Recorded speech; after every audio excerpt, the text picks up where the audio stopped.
કોંગ્રેસની જન આક્રોશ રેલી પહોંચી અમિત ચાવડાએ મેરડી માતાજીના મંદિરે દર્શન કરી રેલીને આગળ વધારી। કોંગ્રેસની જન આક્રોશ રેલી ખેડા શહેર પહોંચી હતી। ગુજરાત કોંગ્રેસ પ્રદેશ પ્રમુખ અમિત ચાવડાના નેતૃત્વમાં આ રેલીએ ખેડામાં પ્રવેશ કર્યો હતો।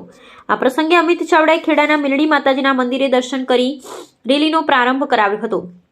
તેમની સાથે તુષાર ચૌધરી, વિમલ શાહ, કાળુસિંહ ડાભી, નટવરસિંહ મહેડા, સંજય પટેલ, મહેન્દ્રસિંહ રાણા, રમણસિંહ, ખેડા શહેર કોંગ્રેસ પ્રમુખ મહેન્દ્ર માડી અને ખેડા શહેર મહામંત્રી દિનેશ સુથાર સહિતના અગ્રણીઓ અને કાર્યકરો જોડાયા હતા।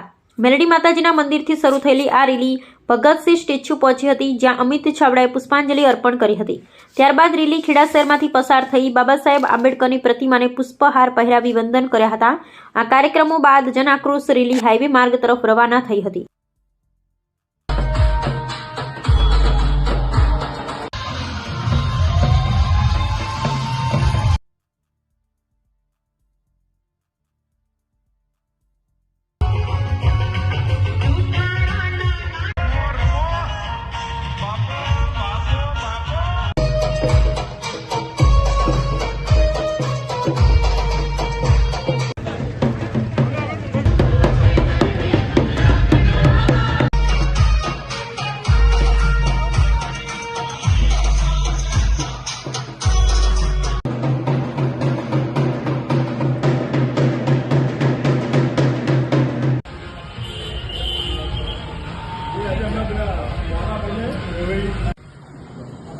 બધા આવી ગયા।